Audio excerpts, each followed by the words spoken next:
تو یہ دو فکرے اللہ کو بڑے پیارے ہیں، سبحان اللہ و بحمدہ، سبحان اللہ العظیم۔ ان فکروں کو پڑھنا چاہیے خوب۔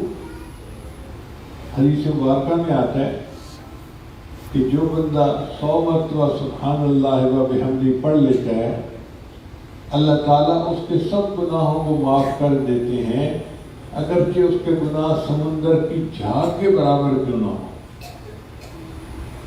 سمندر کی جھاگ کے برابر بھی اس کے گناہ ہوں گے تو اللہ معاف فرما دے گا۔ اب بتائیں، جب اتنے گناہ بھی معاف ہو جاتے ہیں تو ہمیں دن میں کم از کم 100 مرتبہ تو سبحان اللہ و بحمدہ پڑھ لینا چاہیے۔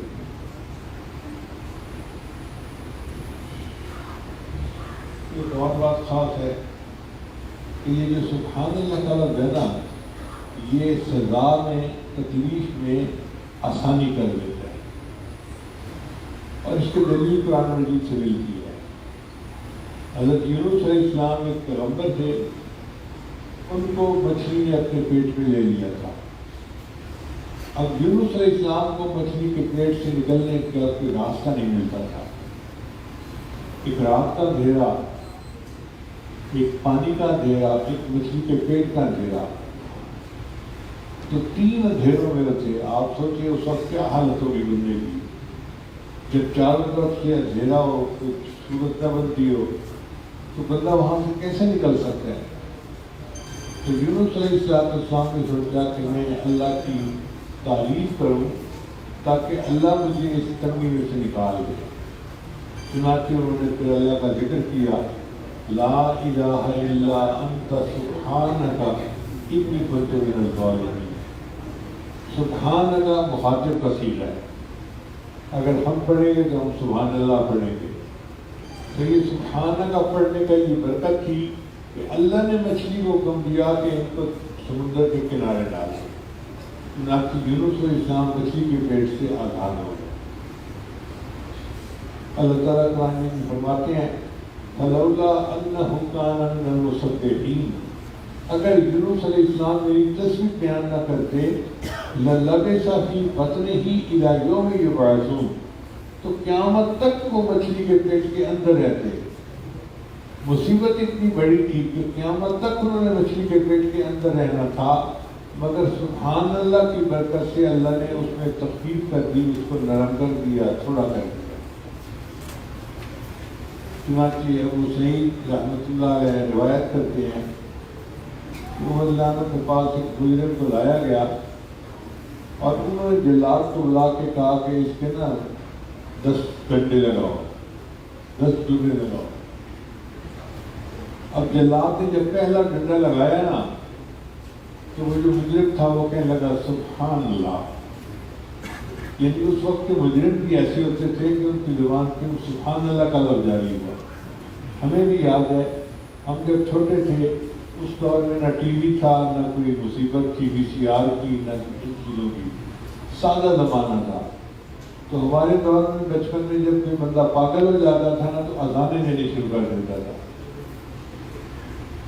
آج تو پاگل بندہ پتہ نہیں کیا اور کون بکتا ہے، اس زمانے کے پاگل اذان دیتے تھے، بس کھڑا ایک جگہ اذان پہ اذان دیتا جا رہا ہے، اس کو کہتے تھے لوگ پاگل ہے۔ تو اسی طرح کا وہ مجرم تھا کہ جرم تو کر بیٹھا اور سزا بھی ملی، لیکن جب ڈنڈا پڑا تو کہنے لگا سبحان اللہ۔ جب عمر اللہ نے سبحان اللہ کا لفظ سنا تو آپ نے جلاد کو کہا دعہ، اس کو چھوڑ دے۔ وہی کتاب اللہ نے ایک بڑے مفتی قسم کے صحابی تھے، وہ پاس بیٹھے ہوئے تھے، فضاحی کا وہ مسکرا پڑے۔ تو عمر اللہ نے حیران ہو کر سے پوچھا میں یذھبو کا، حضرت آپ مسکرائے کیوں ہیں؟ اور کہا کہ والذی نفسی بیدہ، قسم ہے اس ذات کی جس کے ہاتھ میں میری جان ہے کہ سبحان اللہ نے اس بندے کے سزا میں تخفیف کر دی۔ آپ نے 10 ڈنڈے گئے تھے، اس نے سبحان اللہ کہا تو 1 ڈنڈے کے بعد اس کی جان بخشی ہو گئی۔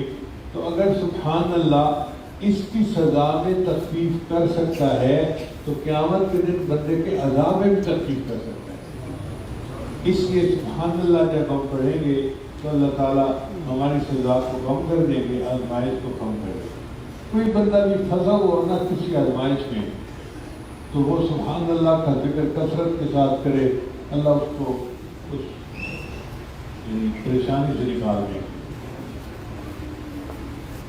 اب میں مثال دیتا ہوں کہ بخاری شریف کی آخری حدیث پڑھ کے بچیاں اپنے گھروں میں جائیں گی، جامع سے چھٹی ہوگی۔ اب جب گھروں میں جائیں گی تو ان کے رشتے آئیں گے اور ماں باپ ان کی شادیاں کریں گے۔ کچھ کی تو شادیاں جلدی ہو جاتی ہیں اور کچھ بچیاں ایسی ہوتی ہیں جن کے رشتے نہیں آتے۔ اب جب بچی جوان ہو اور رشتہ نہ آئے تو ماں باپ کے دل کے جو غم ہوتا ہے اس کو کوئی دوسرا نہیں سمجھ سکتا، بچی خود بھی پریشان ہوتی ہے۔ بھائی ماں باپ ایسے جو نہیں نا جا کسی کو ہاتھ پکڑا کے آ جائیں گے، تو رشتہ آئے گا تو ہاں کریں گے، نکاح کریں گے، رشتہ نہیں آ رہا۔ اب بچی پریشان ہوتی ہے، جی میں کروں تو کیا کروں، پوچھتی ہے جی کوئی عمل مجھے بتائیں کرنے کے لیے۔ وہ محسوس کرتی ہے کہ میں ایک حالات کی مچھلی کے پیٹ میں پھنس گئی ہوں اور نکلنے کا کوئی راستہ نہیں ہے۔ تو ایسے وقت میں ہم اسے یہی تلقین کرتے ہیں کہ بیٹا آپ سبحان اللہ کی کثرت کرو، اور وہ بچی چند دن سبحان اللہ کی تسبیح شوق سے پڑھتی ہے اور کہیں نہ کہیں سے رشتہ آتا ہے اور اللہ تعالیٰ مچھلی کے پیٹ سے اس کو نکال دیتے ہیں۔ اچھا تو طلباء آخری حدیث پڑھ کے گھروں کو جاتے ہیں تو کسی نے جاب کر لی، کسی نے کاروبار کر لیا۔ اب جب کاروبار کرتے ہیں تو کئی مرتبہ وہ قرضے کی مچھلی کے پیٹ میں پھنس جاتے ہیں، قرضہ ہو جاتا ہے، کاروبار چلتا نہیں اور پریشان ہوتے ہیں، قرض لینے والے مطالبہ کر رہے ہوتے ہیں۔ اب وہ سوچتے ہیں جی کہ ہم ان حالات میں سے کیسے نکلیں، تو ان کے لیے بھی سبحان اللہ کا ذکر تفصیل ہے۔ اور وہ سبحان اللہ کا ذکر کریں تو اللہ قرض کی مچھلی کے پیٹ سے نجات عطا فرما دیں گے اور ان کو اللہ تعالیٰ آسانی فرما دیں گے۔ تو یہ سبحان اللہ کا ذکر ہماری زندگی کی پریشانیوں کو دور کرنے کے لیے بھی بہت مفید ہے۔ تو اس لیے آج کی یہ حدیث مبارکہ سننے کے بعد ہمیں چاہیے کہ ہم اپنی زندگی میں سبحان اللہ کا ذکر زیادہ کریں، مرد بھی، عورتیں بھی، اور اپنی گفتگو میں بھی سبحان اللہ کا لفظ زیادہ استعمال کریں۔ اب آپ بتائیے کہ ان دو کلمات کو پڑھ کے دل کو مزہ آتا ہے کہ نہیں آتا؟ سبحان اللہ و بحمدہ، سبحان اللہ العظیم، 3 مرتبہ سب مزہ لے کے پڑھیے، لطف لے کے پڑھیے۔ سبحان اللہ و بحمدہ، سبحان اللہ العظیم، سبحان اللہ و بحمدہ، سبحان اللہ العظیم، سبحان اللہ و بحمدہ، سبحان اللہ العظیم۔ اللہ تعالیٰ ہمیں اس حدیث مبارکہ کے مطابق زندگی گزارنے کی توفیق عطا فرمائے اور قیامت کے دن ہمارے اعمال کے وزن کو بڑھائے اور ہمیں کامیاب و کامران فرمائے۔ جن بچیوں نے آج آخری حدیث پڑھی ان کو مبارکباد ہو، ان کے گھر والوں کو مبارکباد ہو، جن بچوں نے پڑھی ان کے اہل خانہ کو مبارک ہو۔ اللہ تعالیٰ ان بچوں کو علم نافع کا نور عطا فرمائے اور پوری زندگی دین کی خدمت کے لیے قبول فرمائے۔ وآخر دعوانا الحمدللہ رب العالمین۔